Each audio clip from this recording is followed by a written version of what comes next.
من الشيطان الرجيم بسم الله الرحمن الرحيم إن الحمد لله نحمده ونستعينه ونستغفره ونستهديه ونعوذ بالله من شرور أنفسنا ومن سيئات أعمالنا من يهده الله فهو المهتدي ومن يضلل فلن تجد له وليا مرشدا وأشهد أن لا إله إلا الله وحده لا شريك له وأشهد أن سيدنا وحبيبنا محمدا عبده ورسوله اللهم صل وسلم وبارك عليه وعلى آله وصحبه أجمعين إن الله وملائكته يصلون على النبي يا أيها الذين آمنوا صلوا عليه وسلموا تسليما اللهم صل على محمد وعلى آل محمد كما صليت على إبراهيم وعلى آل إبراهيم وبارك على محمد وعلى آل محمد كما باركت على إبراهيم وعلى آل إبراهيم في العالمين إنك حميد مجيد أما بعد السلام عليكم ورحمة الله وبركاته. Aujourd'hui, Inch'Allah, on va parler du rôle de la famille et de l'éducation des enfants. Comme vous le savez tous, la famille est l'élément essentiel et fondamental qui constitue la société. C'est la brique qui constitue la société. Et si cette brique est saine, la société sera certainement, Inch'Allah, saine. Mais si cette brique est malade, toute la société est certainement malade. Donc il faut donner de l'importance à la famille. C'est au sein de la famille que les enfants sont éduqués. C'est au sein de la famille que tout se passe. Comme disaient certains, tout se passe avant 6 ans. C'est-à-dire que si on éduque nos enfants bien comme il faut au sein de la famille, avant même qu'ils rentrent à l'école, c'est la vraie éducation. C'est là où les enfants apprennent l'essentiel de leur moralité et de leur religion et qui s'imprègnent de la foi musulmane. La famille musulmane en Occident, elle doit doubler l'effort. Si la famille musulmane dans un pays musulman elle est en échec, on va trouver que l'école va jouer un rôle. Le prof, c'est un musulman, il va essayer de participer à l'éducation islamique de vos enfants. L'entourage, c'est un entourage musulman, à la rue, dans la rue, à la mosquée. Donc les enfants, ils sont entourés par des musulmans, par des gens qui peuvent les aider pour progresser et apprendre leur religion et avoir la foi. Ici en France, si la famille, ou en Europe d'une manière générale, si la famille ne joue pas vraiment son rôle, ben l'enfant peut carrément devenir incroyant, peut quitter la religion musulmane. Et c'est malheureux de trouver aujourd'hui des musulmans qui s'appellent Mohammed et qui te disent « moi je ne suis pas croyant » ou « moi je ne suis pas pratiquant ». C'est malheureux, mais ça existe, il y en a énormément. Pourquoi? Parce que les parents n'ont pas joué leur rôle, n'ont pas appris aux enfants La ilaha illallah Muhammadur Rasulullah. Les parents étaient démissionnaires. Les parents croyaient que éduquer les enfants c'est apporter à manger et à boire et habiller les enfants. Mais La ilaha illallah, Coran al-Karim, tout ça c'était derrière, c'était pas un souci. Ils vont apprendre un jour, mais un jour quand ils vont devenir incroyants, quand ils vont devenir non musulmans, et qu'ils le déclarent publiquement aujourd'hui, donc ça c'est grave. Dans un pays musulman, on est plus aidé. Ici, on doit faire l'effort, doubler l'effort, tripler l'effort, et encore. Et donc c'est pour ça que c'est une affaire très très importante. Si on a amené nos enfants ici, si nos enfants sont nés ici, si on a choisi de vivre ici, on doit aussi choisir et travailler pour transmettre la religion à nos enfants. Si on n'arrive pas à transmettre la religion à nos enfants, notre séjour est compromis. Nous devons réfléchir à cette situation. Quel bonheur d'avoir des enfants croyants, musulmans, obéissant à Dieu et à leurs parents, suivons le droit chemin, respectons leurs obligations religieuses, respectons leurs voisins, être des éléments positifs dans la société, respectons les proches. C'est un bienfait énorme si on a des enfants comme ça. Ça, c'est extraordinaire. On veut des jeunes comme ça, des jeunes qui croient en Dieu, qui pratiquent leur religion, qui sont fiers d'être musulmans, mais qui ne sont pas non plus coupés de la société, qui participent dans la société, qui sont des éléments positifs dans la société. Et ça nécessite une éducation. Pour réaliser ce vœu, il faut agir, il faut travailler. On ne peut pas obtenir un résultat comme celui-là qu'après un travail acharné, qu'après des efforts considérables. Si les musulmans, dans des pays musulmans, doivent faire un effort pour avoir des enfants comme ça, nous devons ici faire énormément d'efforts, beaucoup plus. Certes, il y a certains aspects qui sont positifs ici, et qu'on doit valoriser et le dire, mais pour l'aspect de la foi, de la transmission de la religion, ici on doit faire un effort beaucoup plus important que dans un pays musulman. Et on doit le faire, c'est notre devoir. Allah subhanahu wa ta'ala nous dit, concernant les enfants, les biens et les enfants sont l'ornement de la vie. La joie de la vie, c'est avoir des enfants obéissants. Mais comme les enfants sont la joie de la vie, peuvent être la joie de la vie, ils peuvent être le malheur de la vie. Ils peuvent rendre ta vie joyeuse, comme ils peuvent rendre ta vie malheureuse. Et on le voit, quand les enfants sont désobéissants, égarés, loin du chemin de l'islam, loin du bon comportement et de la moralité musulmane, ils vont rendre la vie de leurs parents un cauchemar. Et quand les enfants sont sur la bonne voie, les parents sont heureux. Juste le fait de les voir mariés avec des enfants, avec une situation où, au moins sur le droit chemin croyant, ça fait plaisir de voir ces enfants dans cette situation. Le prophète sallallahu alayhi wa sallam nous dit, chacun de vous est responsable, il est gardien. Il est responsable des personnes qui sont à sa charge. L'homme est responsable. Allah a donné la responsabilité du foyer à l'homme. L'époux, il est responsable de l'éducation de ses enfants. Bien sûr, l'épouse, la mère est aussi responsable. Mais Allah a donné la charge à l'homme d'être le guide, d'être l'exemple, d'être celui qui tire tout le monde vers le haut. Et la femme aussi, elle est responsable de l'éducation de ses enfants, comme nous dit le prophète sallallahu alayhi wa sallam.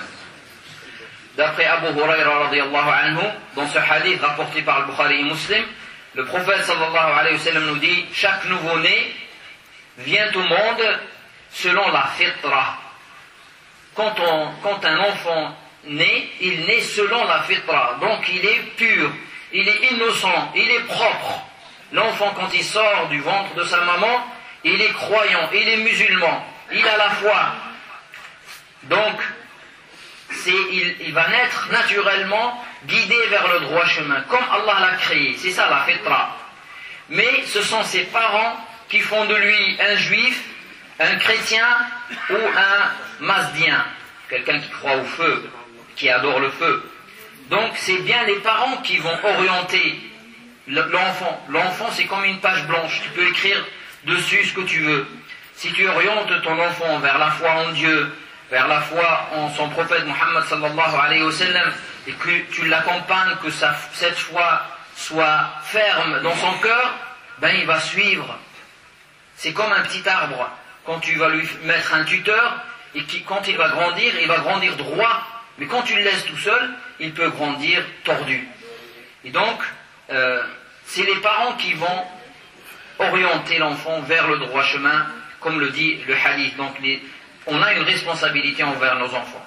Et Allah subhanahu wa ta'ala nous dit clairement, ô vous les croyants, préservez vos personnes et vos familles du feu de Jahannam. Allah ne nous a pas dit préservez vos personnes uniquement. On doit préserver nos personnes, c'est notre responsabilité, mais vos familles aussi, préservez vos familles du feu. Qu anfusakum wa ahlikum nara. préservez vos personnes et vos familles le feu. Donc tu es responsable de tes enfants. Tant qu'ils sont mineurs, tu as cette responsabilité de les préserver du feu. Et après, c'est Allah qui guide qui il veut. Mais au moins, toi, tu dois faire ton devoir. Certes, la société, elle est écrasante. Il y a beaucoup de choses dans cette société qui vont dévier les jeunes du droit chemin. Mais au moins, devant Allah, tu as fait ton devoir de lui apprendre les bases de l'islam, les bases de la foi musulmane, les bases de la religion, de l'accompagner, d'être un bon père, un modèle, d'être une mère aussi, un modèle. Et après, c'est Allah qui guide qui il veut. Mais on doit faire l'effort. Éduquer, c'est pas nourrir, c'est pas vêtir les enfants, c'est pas les distraire. Certes, ça c'est important, mais éduquer, c'est de transmettre les valeurs de l'islam, la foi musulmane, la pratique, le halal ou le haram. Donc c'est ça, éduquer les enfants, c'est de leur inculquer la foi musulmane, et que ça devient quelque chose de naturel pour eux, la foi en Dieu, subhanahu wa ta'ala. Il y a des points importants pour l'éducation des enfants. D'abord, le choix de l'époux. On trouve certains qui vont choisir de se marier avec des non-musulmanes. Et ça, c'est vraiment quelque chose comment on peut avoir des enfants obéissants à Dieu, des enfants croyants, si la maman n'est pas musulmane. Ce n'est pas possible. Donc déjà, il faut choisir. Avec une musulmane, et c'est difficile. Comment peut-on avoir des enfants croyants si leur maman n'est pas musulmane? Donc je vous conseille, même si certains savants, donc le Coran autorise, mais le contexte n'est plus le même. Aujourd'hui, se marier entre musulmans, c'est pratiquement une prescription par tous les savants musulmans. Et parce que le contexte a tellement changé que se marier avec une non-musulmane devient vraiment un problème. Et donc, choisir un conjoint, si tu te maries avec une femme qui ne prie pas, comment tu veux que tes enfants vont prier? Ou si tu acceptes de marier ta fille avec un garçon ou un homme qui ne fait pas la prière, comment tu veux que leurs enfants, vont faire la prière?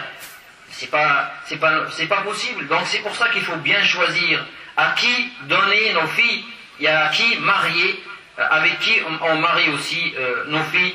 Et quand l'homme doit choisir, il choisit selon un critère. Le critère le plus important, c'est la religiosité. Je choisis ma femme selon la religion, selon son attachement à l'islam. Et la femme accepte de se marier avec un homme selon son attachement à l'islam. Ça, c'est la chose la plus importante.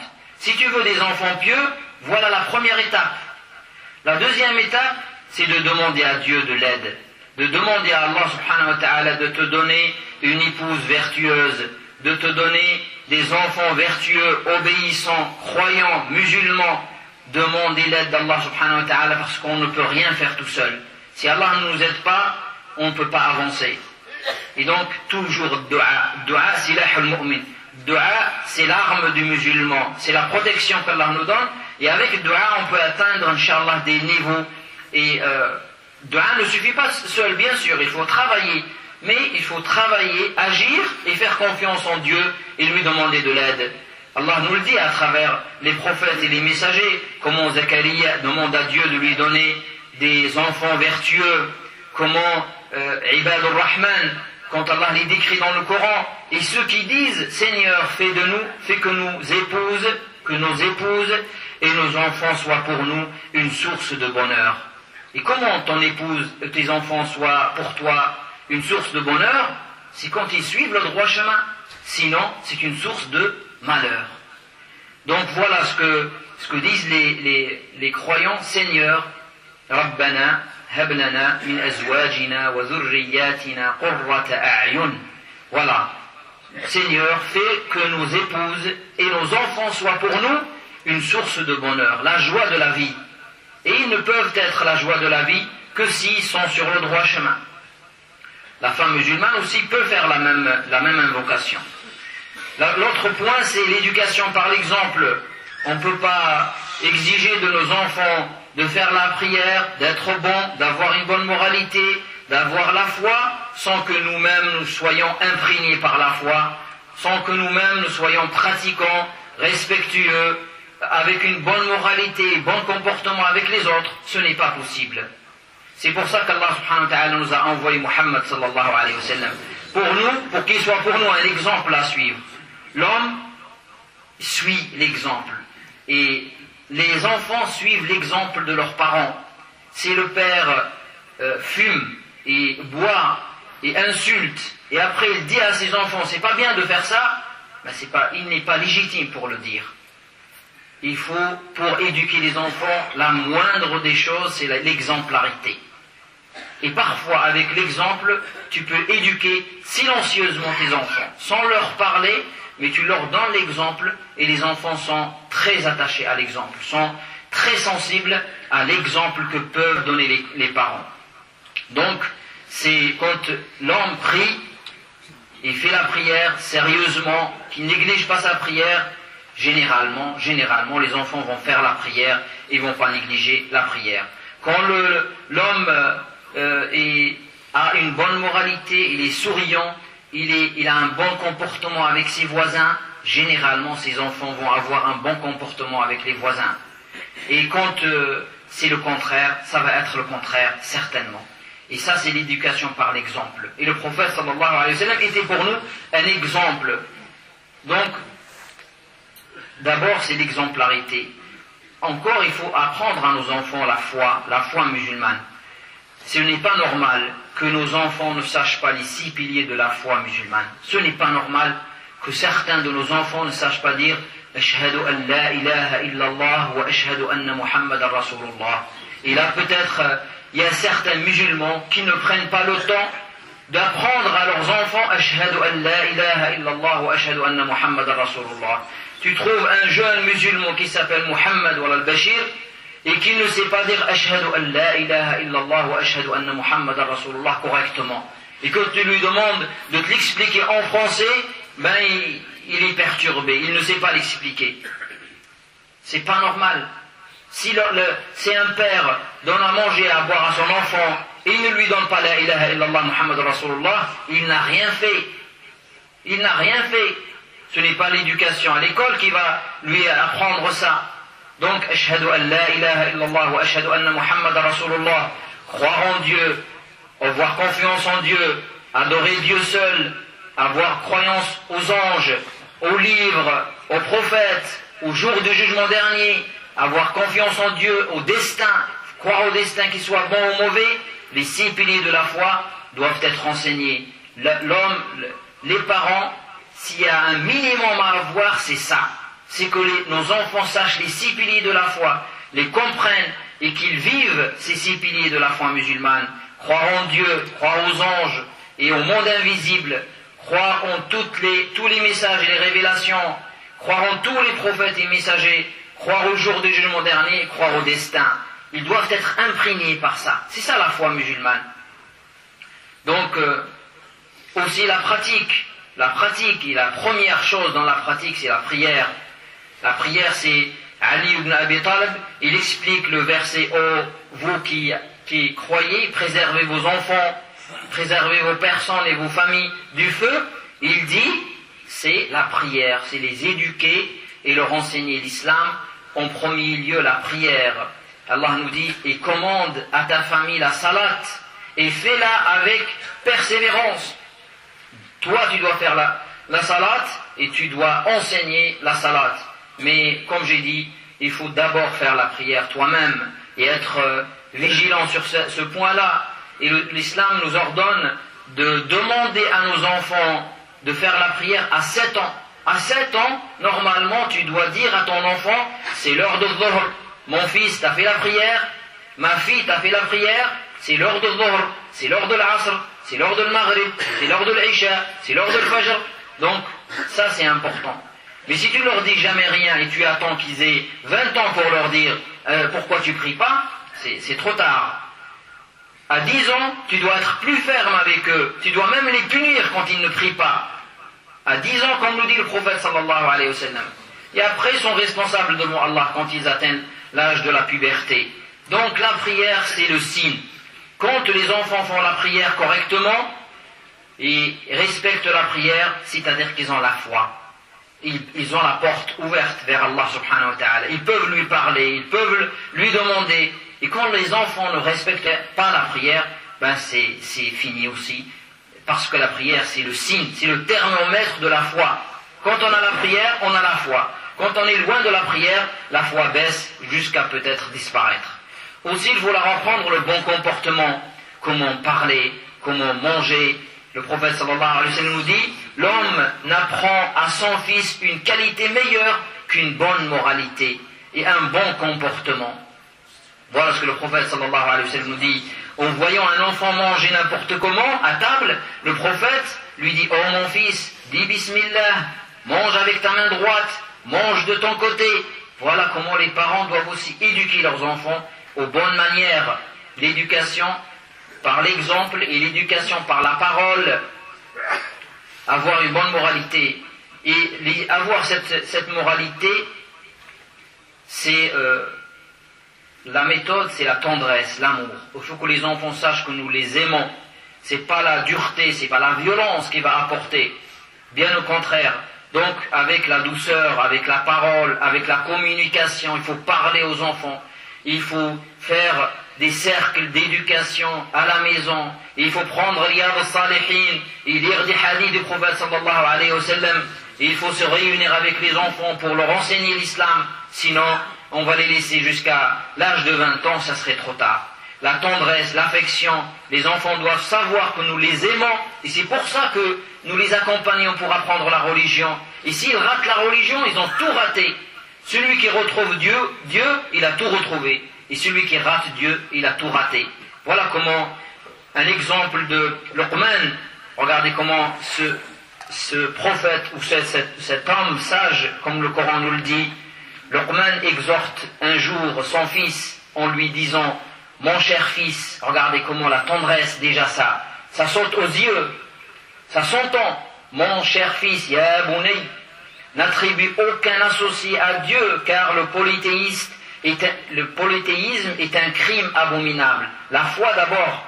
Oh mon cher fils, ajouta Luqman, toute faute fût-elle du poids d'un grain de moutarde, dissimulé dans un rocher, dans les cieux ou dans la terre, Dieu le mettra en pleine lumière. Donc la confiance en Dieu, savoir que Dieu nous contrôle, que Dieu nous regarde. Oh mon cher fils, observe la salat, recommande le bien et déconseille le mal, supporte avec patience les maux qui peuvent t'atteindre. Telle est la bonne résolution à prendre et dont tu ne devras jamais te départir. Ne prends pas un air arrogant, il donne un conseil à son fils, ne prends pas un air arrogant en abordant tes semblables, ne te dédaigne pas avec insolence dans ta démarche. Dieu n'aime pas les insolents pleins de glorioles, il lui conseille de ne pas être orgueilleux. Donc regardez Luqman, il commence par la foi, la pratique et le bon comportement. Le prophète sallallahu alayhi wa sallam était un exemple pour nous.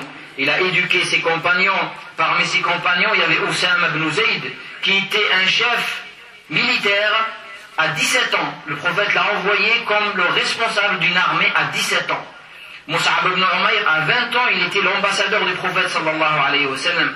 Mu'adh ibn Jabal, à 19 ans, il l'a envoyé tout seul au Yémen pour apporter la bonne nouvelle et guider les gens vers l'islam. Tous les Yéménites sont devenus musulmans grâce à Mu'adh ibn Jabal رضي الله عنه وأرضاه. أقول قولي هذا وأستغفر الله العظيم لي ولكم فاستغفروه إنه هو الغفور الرحيم وآخر دعوانا أن الحمد لله رب العالمين.